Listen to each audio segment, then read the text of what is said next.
Good morning and good afternoon. Welcome to another episode of Before Coffee. It's Thursday 13 and we're going to count down the healthiest communities.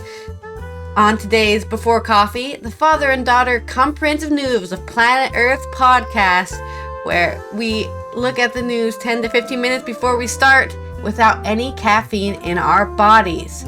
So, without further ado, let's check out those headlines. Today on Before Coffee, leaders mark sacrifices of African soldiers at commemoration of Provence landings in France. Hurricane Ernesto makes its way towards Bermuda, and we update the latest consumer price index. Ukraine behind Nord Stream pipeline sabotage, a report claims, and satellite photos show Ukraine's gamble on a move into Russia changed the battlefield. And hey, do you want to move somewhere healthy? Well, we've got the goods. The 13th top healthiest communities in America. J.K. Rowling and Elon Musk named in a cyberbullying lawsuit filed by Olympic champion Iman Khalif. And it's National Relaxation Day, so I'm not going to do anything. But it's August 15th, 2024 on Before Coffee.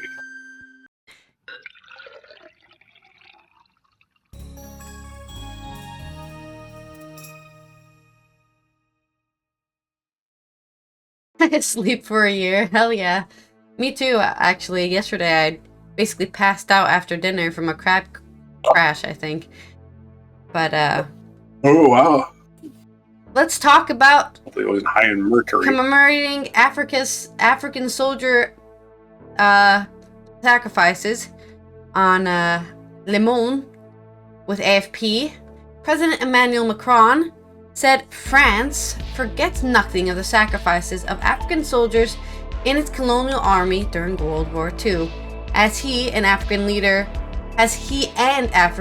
marked the 80th anniversary of the landings in southeast France.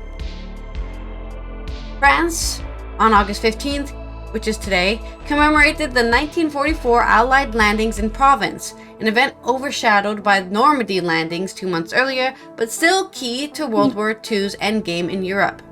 6 African leaders joined official events as President Emmanuel Macron singled out the contribution of soldiers recruited, often forcibly, in French overseas colonies, notably in Africa.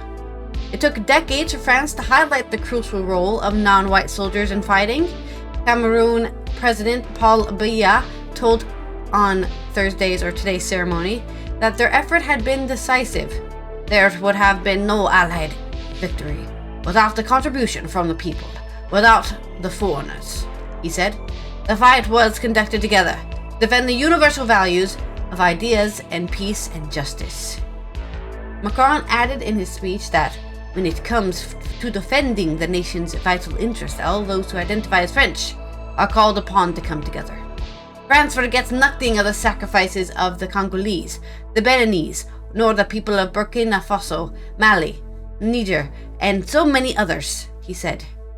Much of the second part of the day's events were cancelled because of storm warnings, including a reception for guests on a helicopter carrier and a reenactment of the landings in Toulon at the center of the fighting on August 15, 1944. That day, 100,000 American, British, and Canadian troops landed on the beaches of Var region in French Riviera. They were followed by 250,000 soldiers fighting for France, recruited mostly from overseas colonies in Africa. As they mentioned earlier, forced to join the army.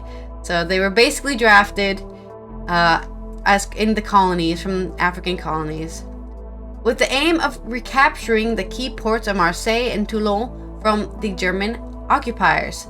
They succeeded within 2 weeks, having encountered only limited resistance from an exhausted German army. African leaders were first invited to commemorate the landings of Operation Dragou only half a century after the war, so 50 years later, and they were like, hey, we're gonna thank you guys for helping us? Sorry it came so late. In addition to Bia, Fare Nasanibe of Togo and Faustine Archange Touradera of the Central African Republic were among today's attendees.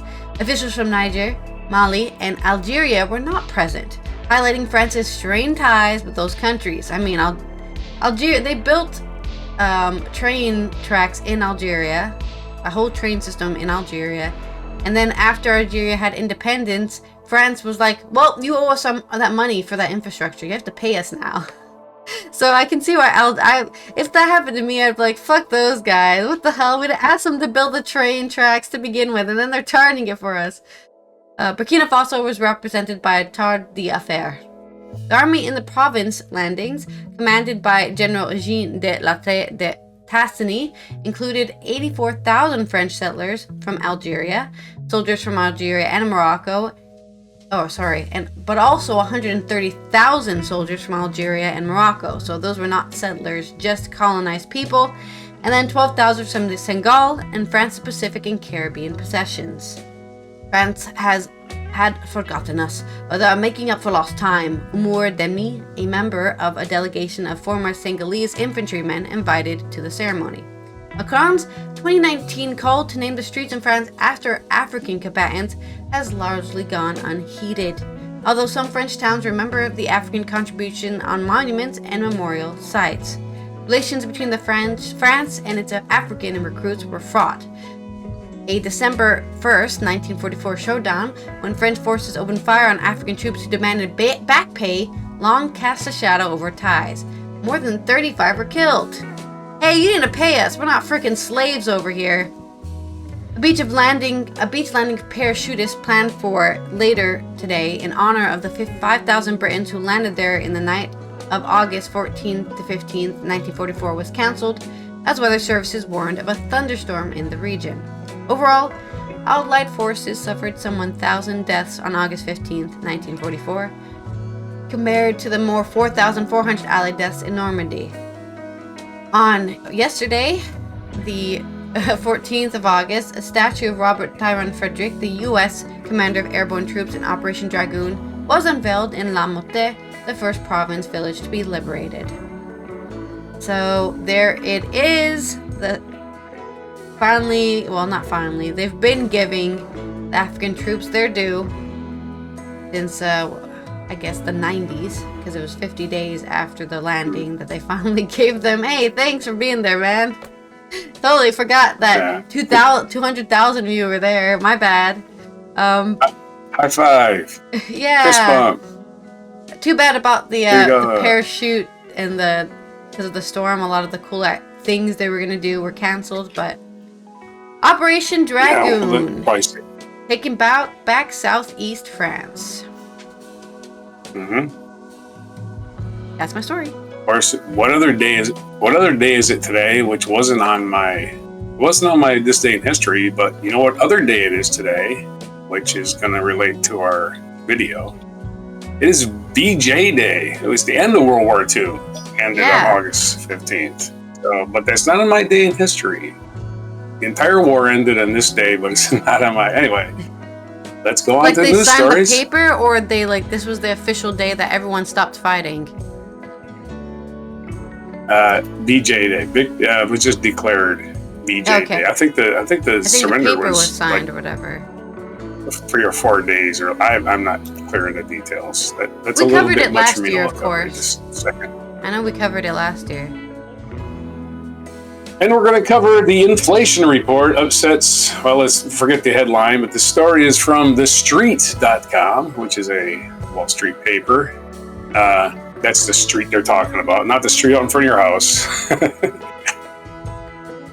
Unless you're having some kind of economic news there, they might talk about it. U.S. inflation pressures eased again last month. I'll say the story written by a Martin Bacardax, who does not know how to write headlines. He wants to act like this is bad news for some reason. I don't know. U.S. inflation pressures eased again last month, but the overall softening might not be significant to justify an outsized interest rate cut from the Federal Reserve next month in Washington. What does he mean by outsized? What is that? I don't know. Editorializing within an article. Outsized. That means way too much for what it should be. He's editorializing. There'll be a rate cut, just not what this guy wants or something. So apparently this guy, again, editorializing the first line. The Commerce Department said its headline Consumer Price Index for the month of July was pegged at an annual rate of 2.9%. That's from the 3% base reported in June, lowest since March of 2021. And again, they've been raising the old interest rates ever since 21, and lowering them might help. Guys, they're waiting for a recession is what these guys are doing. They're trying to force a recession. And this is what economists think is a great thing for us. I have no idea why. Throwing people out of work makes them happy. On a monthly basis, price pressures edged. Right. These are rich assholes on Wall Street writing this stuff, right? Don't fool yourself. The writers on Wall Street are always investors, right? And they're always looking for inside tips, by the way. So they're not going to piss off anybody that's giving them information. So-called core inflation, I'll say on a monthly basis, price pressures edged 0.2% higher, thanks to in part to a modest 4 cents per gallon increase in domestic gasoline prices. These are sad. This is sad reporting. So-called core inflation, which strips out volatile components like food and energy, slowed to an annual rate of 3.2%, the lowest rate in more than 3 years, matching Wall Street's 3.2% forecast. The monthly reading of 0.2% also matched Wall Street's forecast and was up modestly from the final June reading of 0.1%. Clearly, there is some concern that the economic slowdown in the U.S. is more severe than is currently being presented by the data. This has caused market jitters of late, but investors could be calm knowing that rate cuts are coming, said Richard Carter, head of fixed interest trading at Quilter Chevallois. However, there is still a disconnect, as there was at the beginning of the year. Is this the expected pace of these rate cuts, he added? The market is potentially getting ahead of itself once again, expecting more cuts than will necessarily be delivered. U.S. stock futures were active in the wake of inflation data, with the Standard & Poor's Index 500, the Standard & Poor's 500 marked 8 points lower, or 0.1% in early trading, with the NASDAQ down 76 points, or 0.44%. The Dow Jones Industrial Average, meanwhile, was marked 36 points higher. So mixed results, and not even really indicative of anything except people buying and selling on a normal trading day, and these people trying to read something into it. The benchmark 10-year Treasury note yields fell 2 basis points following the data release. The change hands at 3.818%, while 2-year notes were pegged at 1 basis point at lower 3.935%. A lot of numbers. They mean a lot on the margins for these people who are stockbrokers, but they don't mean a lot in the overall economy.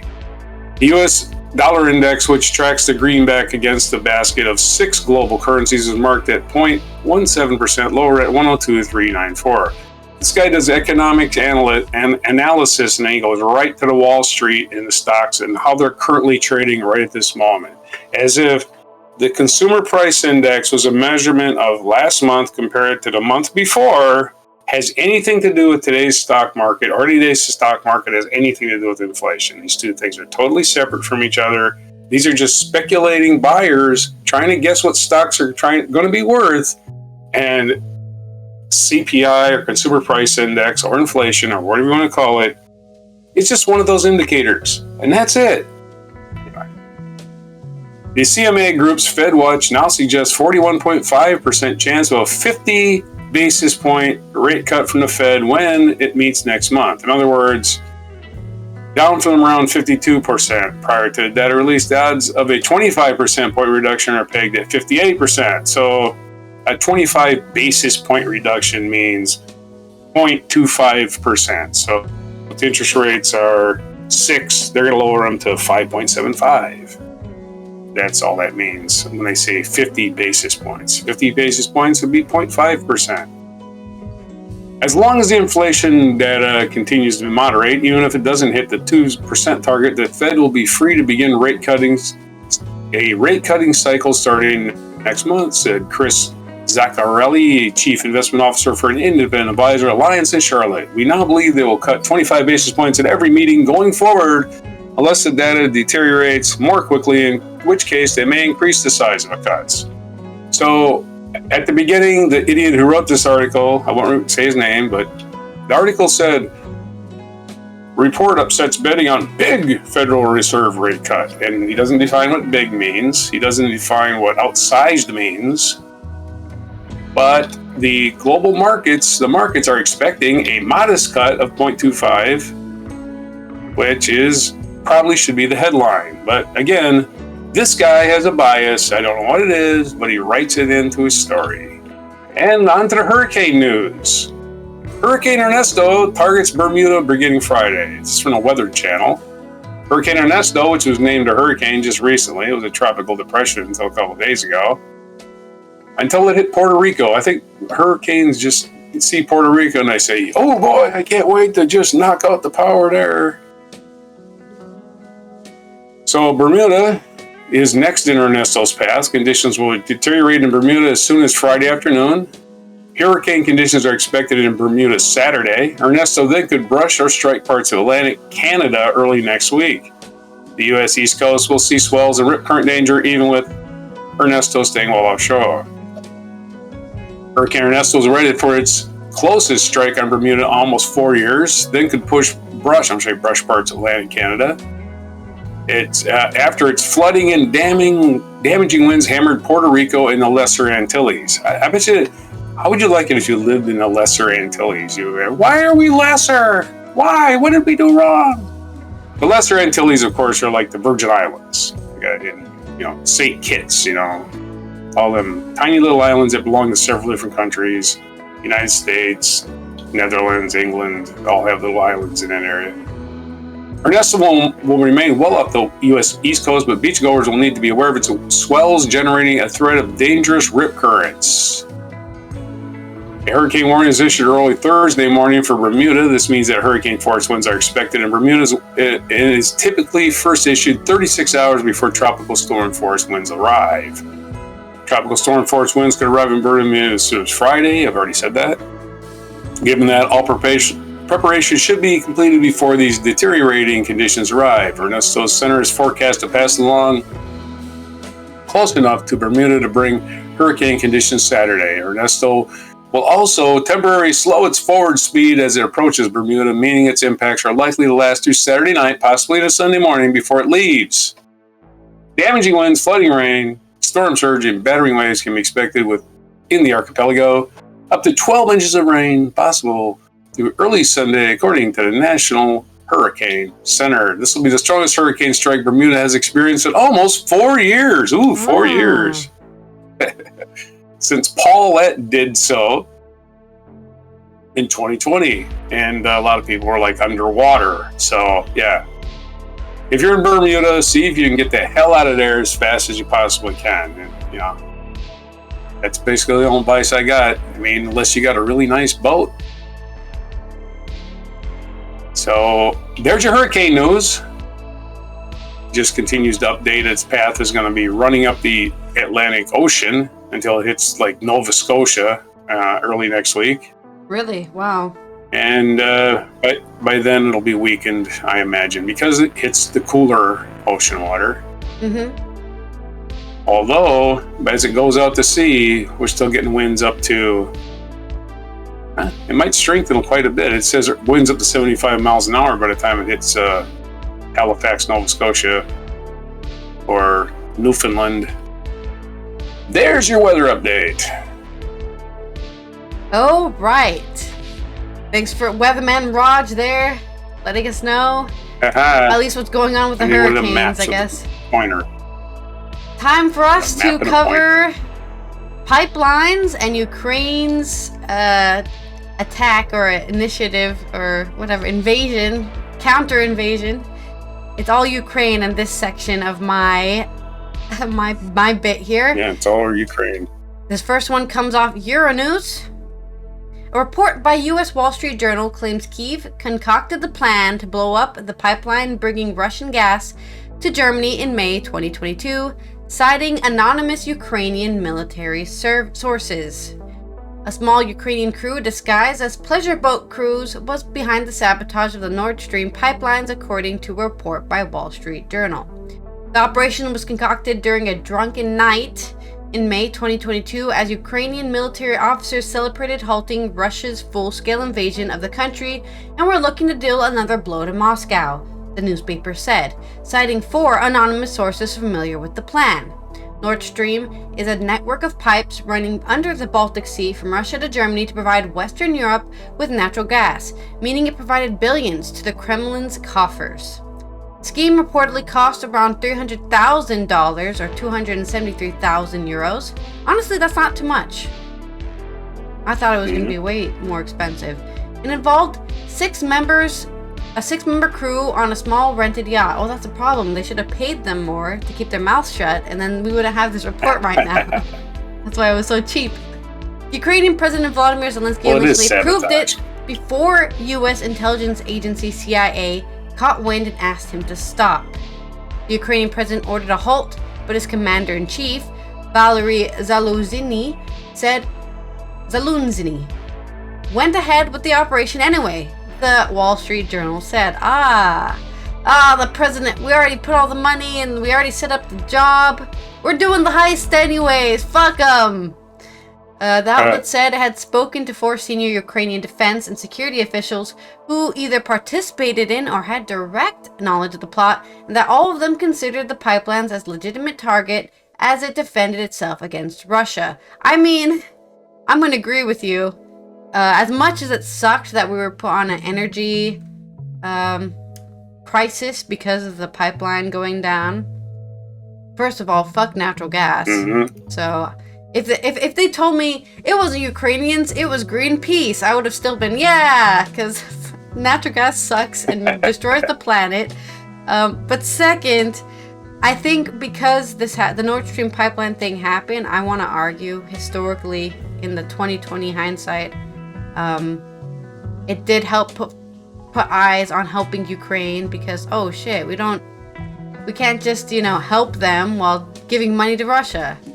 So I think if I remember correctly at this time, they were already not doing that, but this just officially closed it completely because they damaged it. Yeah, my memory of this whole thing is not good. I'll say that much at least.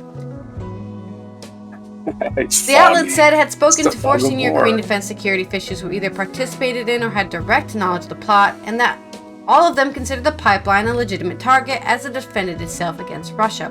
Euronews could not independently verify the claims made by these sources. Yeah, because the Wall Street Journal is not just going to give their sources away, because they're probably going to be court-martialed or something for revealing, military secrets. The Wall Street Journal also said the portions of the sources' accounts had been corroborated by a German investigation into the matter. Yet, German intelligence officials have said that they doubt the Ukraine was really behind the sabotage, that it's possible it was a false flag operation by Russia. That wouldn't be the first time they tried to do that with the nuclear power plant as well. This is supported by Polish authorities who sent the name of Russian suspects to German intelligence services. The Wall Street Journal article comes after German media reported that prosecutors had issued the first arrest warrant in their investigation into the Nord Stream attack. The report identified the man as Vladimir Z without citing source, and suggested he had recently returned to Ukraine. Polish authorities have since revealed they attempted to arrest Vladimir Z at his address in town near Warsaw in July, but that he had already gone back to his native country. He wasn't stopped at Polish-Ukrainian border because German authorities failed to enter his name in a wanted database, the Polish prosecutor's office said on yesterday on the 14th. German reports also named 2 other suspects, married couple Svitlana and Yevhen Uspinska, who run a diving school in Ukraine. They have both denied being involved in the attack, as their maximum diving depth is 30 meters compared to approximately 80 meters at which the explosions happened. Ah, yeah, I see. It must have been the Navy SEALs. They're good at water stuff. It's a whole conspiracy to blow up the Nord Stream pipeline. Anyways, that's our current rumors going around. Like I said, there's no way to confirm or deny any of the sources. It's just 4 guys who said, yeah, I was there. We blew up the pipeline. But don't tell anybody who I am, because they'll arrest me for treason or something. But again, pipeline security is a major problem, right? Yep. Think about it. Continuing with news on Ukraine, we've got satellite photos showing that their gamble into Russia has changed the battlefield. This is from independent.co.uk. The Independent. Ukraine's shock incursion into Russia's Kursk border region was a gamble for military commanders who committed their limited resources to a risky assault on a nuclear-armed enemy with no assurance of success. Sorry, this is from Samya Kulab. After the first signs of progress, Ukrainian President Zelensky broke his silence, spelled out Kyiv's daily advances to his war-weary public. By yesterday, August 14th, Ukrainian officials says they controlled 1,000 square kilometers or 386 square miles of enemy territory, including at least 74 settlements and hundreds of Russian prisoners of war. But a week after it began, the overall aim of the daring operation is still unclear. Will Ukraine dig in and keep the conquered territory, advance further into Russian territory, or pull back? What is clear is that the incursion has changed the battlefield. The shock of Ukraine's Thunder Run revealed chinks in the armor of its powerful adversary. A reminder that Kursk is very close to Moscow. This isn't just like some place in the middle of nowhere that they invaded, right? They invaded a very close region to the capital of Russia. So that's why I think they even picked this region to begin with. Because if they can push themselves deeper and deeper enough in to threaten Moscow, Moscow could say, you know what? All right, we'll stop invading you now. The attack also risked abrogating Ukraine's own weaknesses by extending the front line and committing new troops at a time when military leaders are short on manpower. To conduct the Kursk operation, Kyiv deployed battalion drones from multiple grades, some of which were pulled from the hottest parts of the front line, where Russia's advance had continued unabated. So far, Moscow's overall strategic advantage is intact. As the offensive enters its second week, Ukrainian forces are pushing out into several directions from the Russian town of Sudza. Images from the battlefield showing columns of destroyed Russian weaponry are reminiscent of Ukraine's successful counteroffensives in 2022 in the Kherson and Kharkiv regions. The photos are also a boon to national morale that deflated after the failed 2023 summer counteroffensive and months of recent territorial losses in the east. But some analysts are reserving judgment on whether the Kursk region is the right theater to launch an offensive. Estimates of the number of troops operating there range from 5,000 to 12,000. Within a week, Ukraine claimed to have captured almost as much Russian land in Kursk as Russian forces took in Ukraine in the last 7 months, according to the Institute of Study of War, a Washington-based think tank. Russian authorities acknowledged the Ukrainian gains but described them as smaller. Even so, they have evacuated around 132,000 people. That's about the same amount of people that invaded the southeast France when in World War II we were just talking about. So that's not a small amount of people. Hundreds of Russian prisoners were blindfolded and ferried away in trucks in the opening moments of the lightning advance. They could be used in future prisoner swaps to free thousands of Ukrainian soldiers and civilians in captivity. Yesterday, Ukrainian human rights ombudsman Dmytro Lubinets said that fighting in Kursk had led his Russian counterpart Tatiana Moskalkova to initiate a conversation about prisoner swaps. First time such a request has come from Moscow.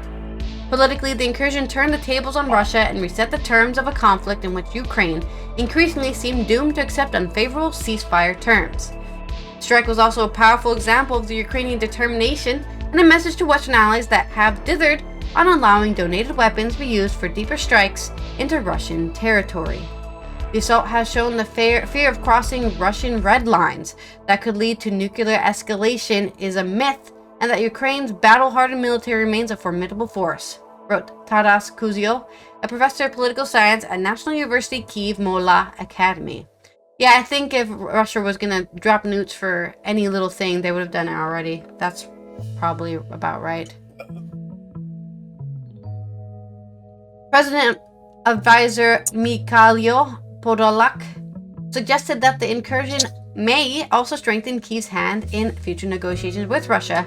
Occupying part of Russian territory ahead of a ceasefire talks may give Ukraine some leverage. Though the fighting continues, the territory currently under Ukrainian control is by itself of little economic or strategic value. Major military bases are far from the current area of operations, and Ukrainian advances are expected to slow as Russia sends in more forces. Ukrainian officials have said they do not intend to occupy Kursk. but they may seek to create a buffer zone to protect settlements in the bordering Sumy region from relentless Russian artillery attacks and to block supply lines to the northeast. Forcing Russia to deploy reserves intended for other parts of the 1,000-kilometer or 620-mile front line was the minimum aim, said Charlie, the commander, but so far Moscow's focus in the Donetsk region has not changed. Some Ukrainian troops were pulled from the very lines where manpower shortages were a key factor that contributed to territory losses this year. In the strategically significant Pokrovsk area, which is the main thrust of Russia's offensive effort, soldiers have seen few improvements since the Kursk incursion. In the south, some small number of Russian units were redeployed from the Kherson and Zaporo regions, said Dmitry Likakovi, the spokesperson of the Tavaria operational group, but that hasn't affected Russian attacks. The Kursk operation has also served to draw attention away from the Eastern Front, where tens of thousands of Ukrainians have been killed and wounded, and where Ukrainian military has struggled to repair cracks in its defenses. Most territorial losses in June and July were recorded in the Pokrovsk area, which is near the logistics hub, with fighting intensifying near the towns of Kursk and Chasiv Yar. Russian forces dialed up those attacks to capitalize on troop fatigue and shortages. On many occasions, the losses were a result of poorly timed troop rotations and blunders that cast doubt about the overall strategy of the Ukrainian military general staff. There is no way Russia will stop its actions in the parts of the front line where they're tactically succeeding, Masovets said.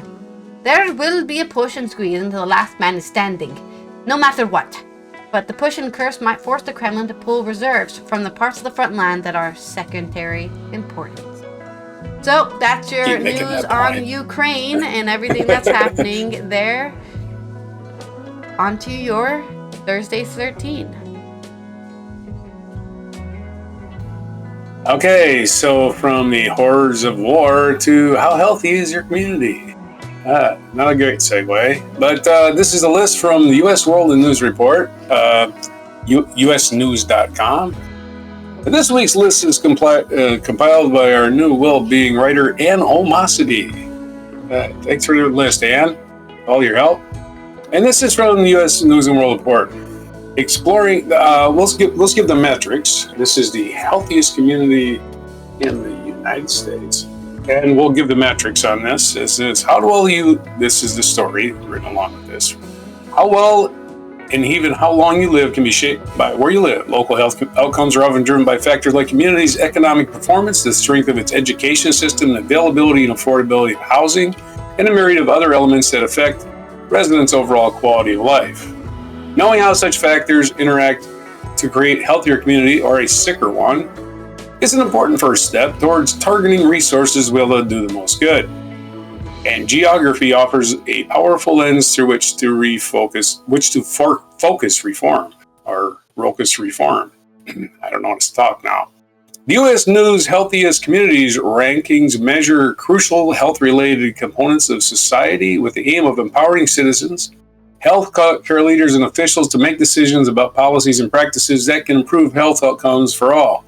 Guided by a pioneering framework developed by a committee appointed to advise the U.S. Department of Health and Human Services, the project scores nearly 3,000 counties on 92 indicators across 10 categories that drive overall community health. Population, health, and equity are the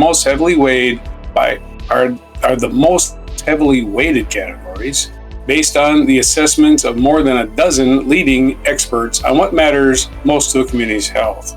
So the 10 categories that include the 92 metrics they're using are population health, equity, education, economy, housing, food and nutrition, environment, public safety, community vitality, and infrastructure. Infrastructure, very important. You gotta be able to get around. So let's count these down from 13 down to 1. Let me get this screen so I can see what I'm doing.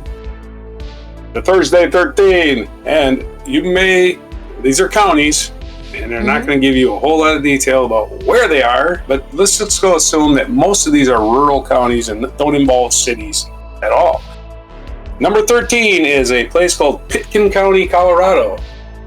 And, If you live in Pitkin County, Colorado, congratulations. You're the 13th healthiest community in America.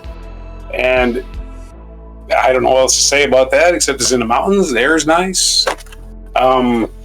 It does list the categories on the overall spreadsheet. It does list where they rank from 1 to 100 in various categories. In other words, Pitkin County, Colorado ranks 89 out of 100 in population health, but ranks, let's say its lowest rank is 48, which is in environment. So, you never know what you're getting with these numbers, but it's more of an average over the 10 metrics, or the 10 categories, and the 92 metrics. Again, overly complicating this list by over-explaining it, but I apologize. Okay, number 12 is going to be Delaware County, Ohio. These are all going to be counties except one. Delaware County, Ohio, another rural county in Ohio. Number 11, if you live in Williamson County, Tennessee. Now, this thing does not differentiate between red states and blue states, but it tends, just looking at the list, to be northern. I don't see a lot of southern cities in it. Tennessee is one of the few southern cities. Morgan County, Utah, which is probably very rural, because most of Utah is.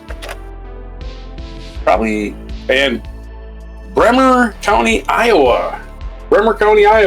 Iowa's on this list a couple of times. Is the 9th one. Number 8 is Carver County, Minnesota. Minnesota checking in. So the Midwest is all well represented on this list. Here's one that's close to where I'm from. Ozaukee County, Wisconsin on the list. Ozaukee County, I kind of know where that is. I'm not a geography expert. I know it's in Wisconsin. Another Midwest city.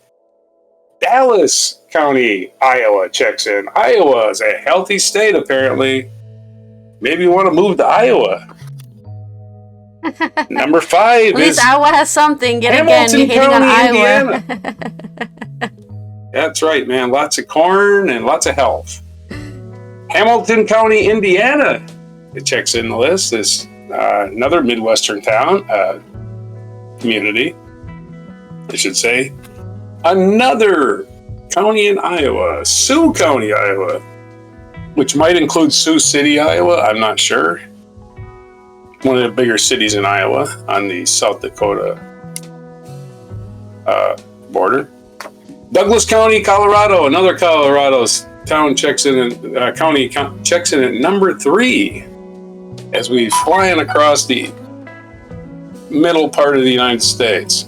And at number 3, here was a shock, Los Alamos County, New Mexico. New Mexico, Los Alamos, not too far where they set up the first atomic bomb, is one of the healthiest communities in America. Number 2, in fact. Number 1, you would never guess. Number 1 is, this one's shocking to me, Falls Church, Virginia. Falls Church, Virginia, not even a county, it's a city. The city of Falls Church, Virginia is the healthiest place in America, and it's right smack dab on the Beltway. So go figure. There's your list. The Beltway, right next to Washington, D.C., has the healthiest town in America. So what can I say about that? Falls Church, congratulations. Yeah. You go visit there. I can just drive up the road and see that. I've been there plenty of times.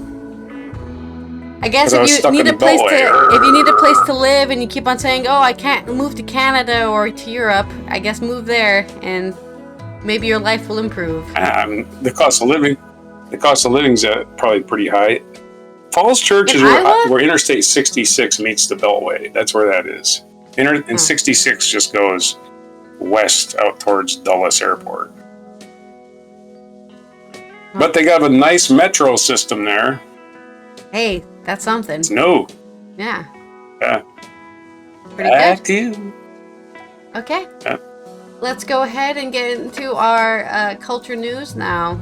What was it? A week ago or 2 weeks ago, we got involved in the drama of Olympic boxing where somebody was angry and decided to Oh, yeah. have an entire cyberbullying campaign against some unknown boxer that had, I think, 20,000 followers on Twitter before the Olympics she began, suing? and now they have like 2 million or something, or way too many followers now. Right on. And for doing nothing, for causing another boxer to cry, is what a lot of people on the social media are attributing it to: white woman tears. Oh, that poor Italian woman cried. That person's a beast and also a man, because only men make women. If you don't want to get hit in the face, really hard, don't box. That's a little handy little pro tip for me. Yeah. Back to you. This is coming off of me watching like a 2-hour podcast about this whole drama from the perspective of I think a gay person and a trans person, and they were like, this is all stupid, it's all dumb, but thank God everyone else, Iman is not backing down, because she is suing all the people on Twitter who basically cyberbullied her in a lawsuit. Yay! If the case goes to court, this is from David Moore, and Facebook. If the case goes to court, they will stand trials. Both celebrities have, J.K. Rowling and Elon Musk have been named in a criminal complaint filed by Olympic champion Iman Khalif over alleged acts of aggravated cyber harassment. Reminder that Elon Musk owns Twitter, and also, I think, doesn't even let you block him on Twitter. So he has, whoever can see his tweet, all those people are being influenced by anything he says on his website. Elon Musk boots journalists off all the time. He boots totally disables their accounts all the time, just that they report stuff. Thousands, hundreds of thousands of people, hey, can you go bully this man for boxing? And that's aggravated. Using your... She gets all of J.K. Rowling's money. J.K. Rowling also did the same. J.K. Rowling and Elon Musk have both been named in the criminal complaint filed by Algerian boxer Iman Khalif over alleged acts of aggravated cyber harassment. According to a report from Variety, Khalif, 25, they're only 25, they had no social media following really until now, and now they're dealing with a global harassment campaign against them for something that didn't happen, has filed a complaint to French authorities for online harassment she experienced during the 2024 Paris Olympics. I mean, it's amazing she still won gold. Maybe she used that she used that in her... I'm going to punching Elon. I'm punching Elon, Nabil Boudi, the Paris-based attorney representing Khalif, confirmed that both Rowling and Musk are mentioned in the complaint, which was posted to the Anti-Online Hatred Center of Paris Public Prosecutor's Office. Paris Public Prosecutors. Nice alliteration. On Friday, August 9th. J.K. Rowling and Elon Musk are named in the lawsuit, among others, Boudi stated, adding that Donald Trump would be part of the investigation. Trump tweeted, so whether or not he is named in our lawsuit, he'll be inevitably looked into as part of the prosecution. I'm tired of all these celebrities using their social media clout to ruin normal people's lives. That's my own thing. That's not nobody ever did anything to them in any way. It never caused them any harm. Just living their life, Olympians doing their are best. On TV does not mean they're celebrities, right? A lot of Olympians are normal people. A lot of Olympians are sex workers to even pay to go to the Olympics. Oh yeah, I sold some nudes on the internet so I could afford the ticket to get here, and now I'm gonna go pole vault. These people are normal people who are athletic. If they knew anything about Algeria, they know it was a Muslim country that forbids transgenderism. They would have just executed her. It's also forbids being gay as well. So, it's just being illegal. Gay would have been enough. Yeah. But anyways, if the prosecutor's office charges anyone under the statute, it could cover 2 to 5 years in prison or tens of thousands of euros in fines. I hope they drop the fines and just put these people in prison. You guys need a social media detox. Khalif has been subjected to a wave of misinformation and vitriol throughout the Olympics, which turned into nothing short of a witch hunt. Detractors made themselves heard following Khalif's match against Italy Angelina Carini, subjecting her to online hate regarding her eligibility to compete in the Olympics female category for boxing. Many accuse Khalif of being a man, regardless of the fact that she was born female, is listed as a female in her passport, and has never identified as a transgender woman. The International Olympic Committee repeatedly asserted her qualifications to compete in the women's division. Rowling went on several rants on Twitter and accused Khalif of enjoying the distress of a woman he's just punched in the head. Billionaire owner Musk replied to a post from swimmer Riley Gaines that said men don't belong in women's sports, writing, absolutely. Yeah. But I think Elon Musk kind of has a good defense there because they never said anything explicitly against Imam Khalif, so I think Musk will get away with it there. Despite the wave of online hate, Khalif won the gold medal in the women's 66-kilogram final. That's right, she even passed the required physical attributes you have to compete against each other. In being 66 kilograms, I'm 60 kilograms. I could do this boxing. And declared after her win in the quarterfinals against Hungary's there's different weight classes. I want to tell everyone, entire world, that I am female, and I will remain a female. Booty explained that the lawsuit was filed against Twitter to ensure that the prosecution has all the latitude to be able to investigate against all people, and that although the complaint mentions names, what we're asking is that the prosecution investigation not only these people, but whoever it feels necessary. If the case goes to court, they will stand trial. While the lawsuit was filed in France, Booty added that it could target personalities overseas, and prosecutors could make requests for assistance from other countries. Rowling has made repeated transphobic comments online. She has been met with strong backlash in recent years over her claims that trans women are not women, and her statement she would rather go to jail than refer to a trans person by their preferred pronouns. Put her in jail. Person isn't trans. Put the this bitch person in jail, is a woman, man. never was anything else. So you're just this is the worrying thing about transphobia. It forces people who are women to go under the same scrutiny as everyone else. Are you sure you're a woman? I could strip naked in front of you, and there will be people out there who'll be like, you're not a woman. You got surgery. That's fake. That's it. That's it. It's over. It's over for being a woman in society when people like this, demagogues on the internet, can just cancel everyone's womanhood because they don't like you. Really. But what they should do is they should set up a clearinghouse where people can send all the links of all the people that decided that this wasn't a woman and decided that their opinion had to get out there. Just a link to send all of these people on Facebook and anybody.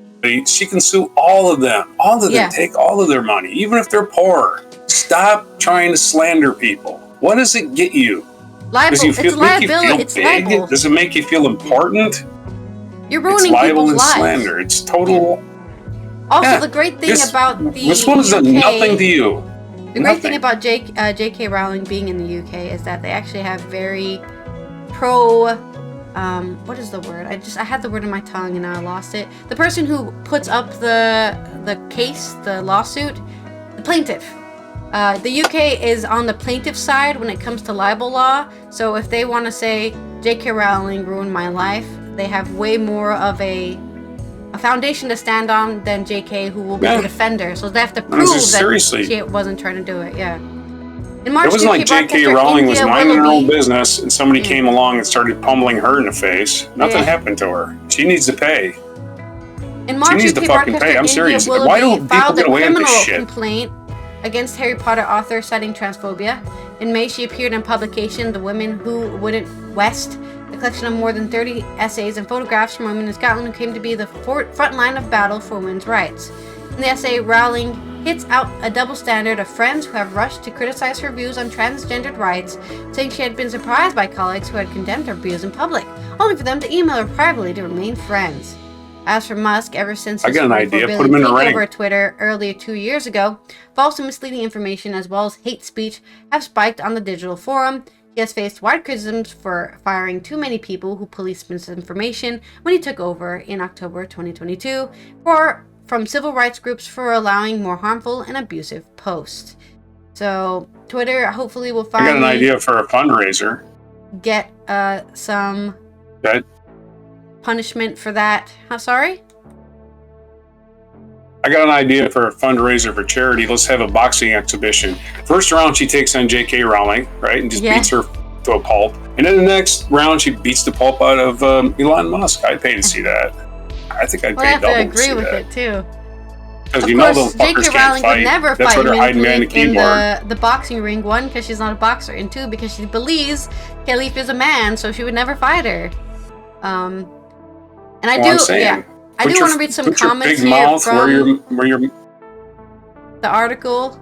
Martin Reese says, I'm glad that Khalif has the backbone to stand up to this insidious and spiteful, malevolent creeps. Also, of course she has the backbone. She's a freaking boxer. You think she just went into boxing like, this will be fun. Yeah. She's been boxing, I think, since she was 14 or something. She's been, everything she's ever done and lived and breathed is becoming a boxer. They should be upset that her first opponent wasn't even qualified to be in the ring. She probably never should have been there. She got hit twice and quit. Yeah, this is a sport where you get hit. Did you not read that part? No. Well, to be but fair, instead the of that, they're like, "Oh no, she's crying." No, she was worried she got like a debilitating injury, so that's why she pulled out. No shame in that, apparently. But if you're a gymnast who's having trouble landing their routine, you can't pull out. That was the last Olympics, but you remember. Yeah. You remember the last Olympics? How they went after our girl. I can't think of her name because my brain doesn't work. You know, the gymnast. Yeah, Simone Biles, right? 3 years ago, they're all after Simone Biles. Oh, she quit. But now a boxer quits, and it's like, oh, that poor She's thing. A victim of what is it? Which society. one? Yeah. Which one is it? Which one is it, assholes? Make up your mind. Okay. Anyway, I sent you a video. I've already edited it down and everything. I don't know if you want the first 8 minutes. Are you starting at the beginning? No, I started at the beginning and then I edited it down to. I was gonna send it to you, but don't worry about it. Okay. All right. Yeah. None of the excuses justify the mass abuse of this woman. Even if she were a trans woman, even if she was a man, even if everything they're saying is true, none of it. This is from Aaron on in the comments.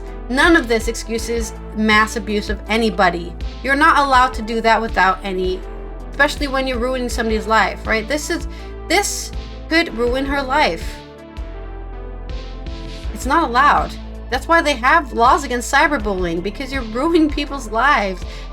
I hope she gets every last that's where there's even a Paris cyberbullying place, right?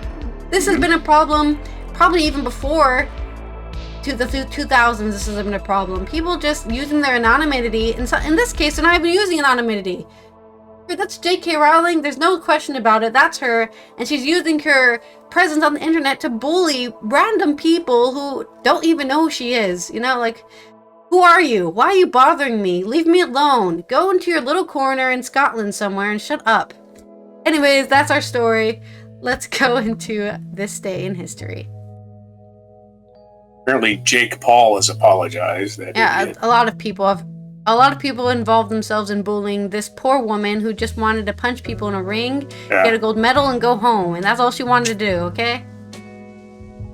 Nobody's in the Olympics for fame, okay?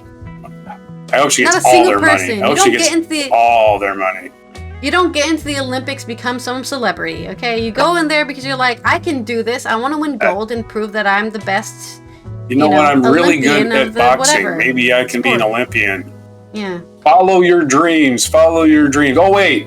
You were following your dreams, and here comes a bunch of shitheads who think they know everything about you based on a picture or a picture that somebody else sent them. I know everything about this person. Oh, they have a dick. Do you know that boxers wear athletic cups? You can't see none of their genitalia, morons. Yeah, it still hurts to get punched in the vagina, by the way, in case you're wondering. That still hurts. It doesn't matter. Yeah. Imagine wearing an athletic cup when a guy trying to hit you below the belt 50 times in a fight. Imagine that. You might hurt. But anyway, I'm through with morons. They don't have a real place except to make everybody else look smart by comparison. Other than that, they're just morons. I don't know if you're done with your story yet. I'm talking too much. I've already gave it back to you, and you're still going. So I'm just letting you. Oh, you did? Okay, so it's this day in history. Yep. This day in history as we roll along on a Thursday. Macbeth, King of Scots, was killed by Malcolm, not Malcolm in the Middle, but Malcolm, the oldest son of Duncan the First. Well, Malcolm was in the middle of a coup, anyway. And that was in 1057. That was it for Macbeth. And then William Shakespeare wrote a play years later. 1534, St. Ignatius of Loyola led companions who would become co-founders of the Jesuit order to Montmartre, Paris, where the first Jesuits took their vows. In 1879, actress Ethel Barrymore, who was considered the first lady of American theater, was born in Philadelphia. Ethel Barrymore, probably the great-great-grandmother of Drew Barrymore. It's only Barrymore anybody knows nowadays. 1914, after some 10 years of work, the Panama Canal opened to ships. So 110 years ago today, the Panama Canal opened. 1935, American entertainer Will Rogers and aviation pioneer Wiley Post were killed in a plane crash near Point Barrow, Alaska. That's pretty terrible. An experimental plane.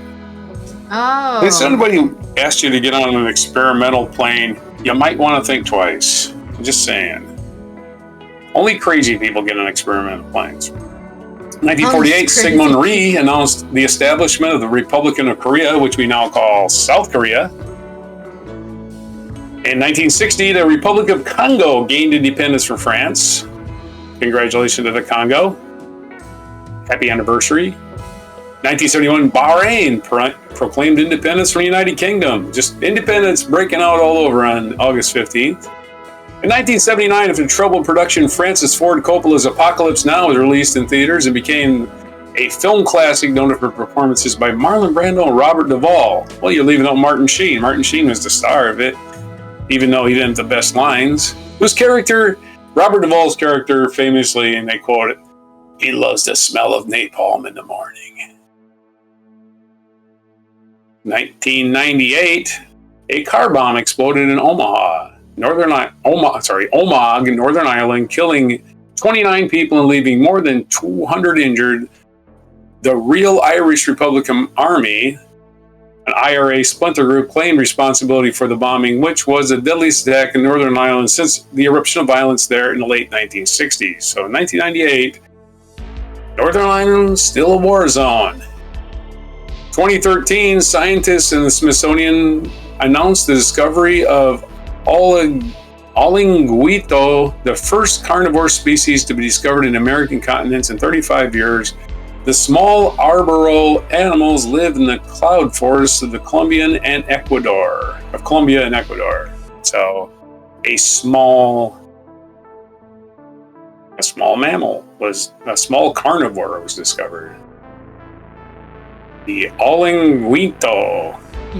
2021, the Taliban regained control of Kabul, Afghanistan, as U.S. troops withdrew from the country because Donald Trump sold out Afghanistan and abandoned them and let Joe Biden have to clean up the mess. And everybody's like, oh, why did Joe Biden do this? Because Joe Biden didn't do this. Donald Trump did it.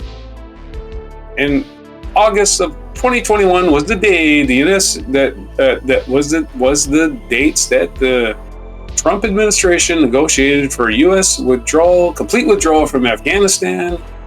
And that's what we had to do. We could not, we're going to stay now. That would have just been, why did you sign an agreement?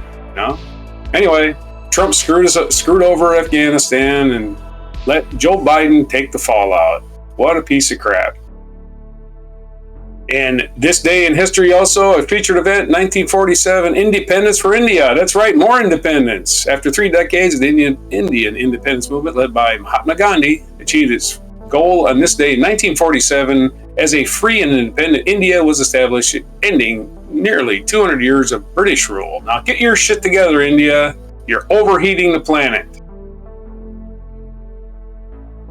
And our feature biography is Napoleon. Yes, it's Napoleon's birthday. Napoleon Bonaparte, Emperor of France, born August 15th, 1769 in Ajaccio, France, and he died May 5th, 1821 at the age of 51. He only got 51 years. He was on the island of St. Helena, where he was in exile. Other birthdays today, Princess Anne, the Princess Royal. It's her birthday in 1950, so happy 74th to Princess Anne. She's kind of young compared to her sister, huh? Like Queen Elizabeth was in her 90s. She passed away.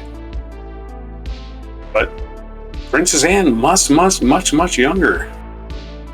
In 1963, Alejandro Gonzalez Inarritu, a Mexican director and producer, was born. 1964 is the birthday of Melinda Gates, American businesswoman and philanthropist. I think divorced now from Bill Gates. They might still be married, I'm not sure. 1972, Ben Affleck, his birthday.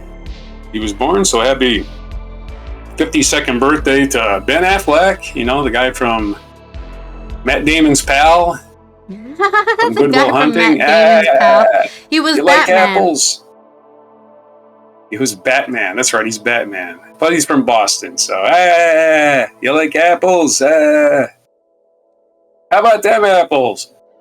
It's also the birthday of Jennifer Lawrence, American actress born in 1990, turning a bright and young 34 today. So Jennifer Lawrence, still young.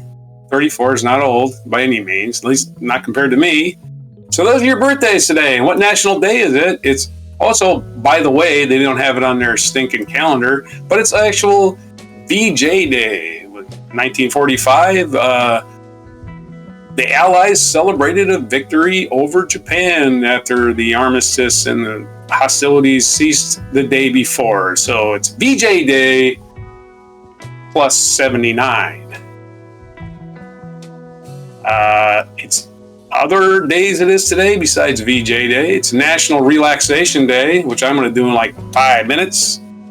National Lemon Meringue Pie Day. Ooh, I love me a lemon pie. I don't know, just want some lemon now. It's National Leathercraft Day. That's where you make things out of leather. Cowhide, leather. And a lot of people like to wear leather. National Hazy IPA Day, which is a very clear, very cloudy beer that you make at home, basically. Founded in 2023 by National Day Calendar. Yeah, they made it up.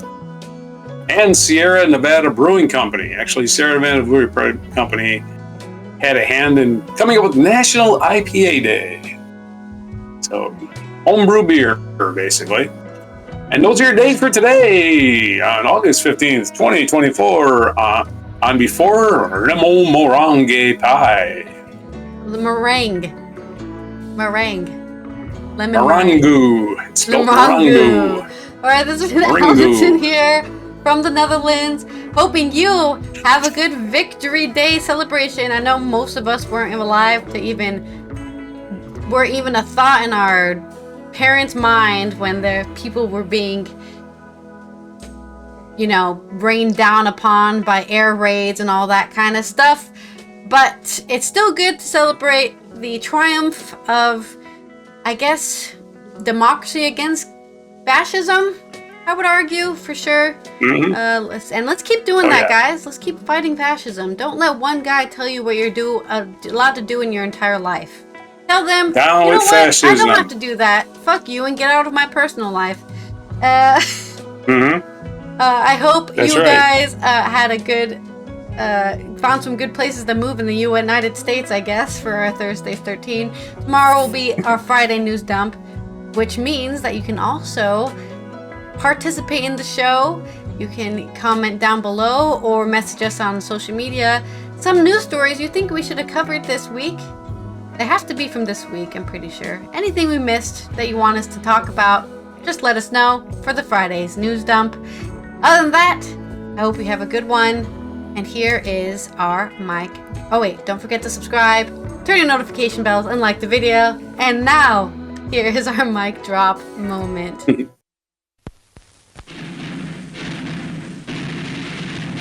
This is Movie Time. Leslie Mitchell reporting. Oh, the celebrating. Japan has today surrendered. The last of our enemies is laid low. Here at home, That's right, laid low, bitches. you have a short rest from the unceasing exertions which you have all borne without flinching or complaint for so many dark years. We Really, also nobody complained?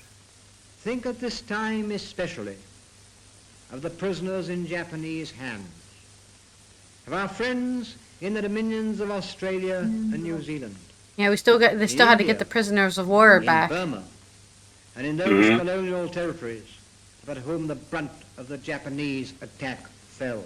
There's Japanese soldiers that held out for 20 some years on these remote islands. Didn't even know. Yeah. These territories will soon be purged of the Japanese invader. Peace has once again come to the world. Let us thank God for this great deliverance and his mercies. Long live the King. For peace had come at last. The lights had gone up again with illumination on the grand scale for our historic building. Where the flames of the Blitz had once lit up the scene with the ghastly glow of war, we now enjoyed fuck the blimps. Victory Night. Take them down! We don't need no blimps no more! Bonfires blazed away till dawn. In the Old Kent Road, in an open space where No bombs blimps. had once come screaming down, they Oh sang my God, they and can't danced. dance. DJ night in the Old Kent Road. Woo! Bonfires. Dance! Dragon pianos outside. All right. Look at them all, This man. is my 40s dance here. I Slapping can her do that butt. one. Slap my Twerking. hip. Got some twerking. But it was inclined to be a bit Some more 1940s twerking going on. Yeah. Yeah. Where's your wave your This was flag? rejoicing in a big way for the best of all possible reasons, and Yay, alcohol, basically, is everybody's saying there. But I did hear one man in the I crowd mean, if say, I was in the middle of a world war and then it ended, I probably also would get drunk, and I don't even drink. I'd be like, hey, this is the one time I'm gonna get "Nor the blasted. flowers of VJ. All these women are like, all the men are coming home.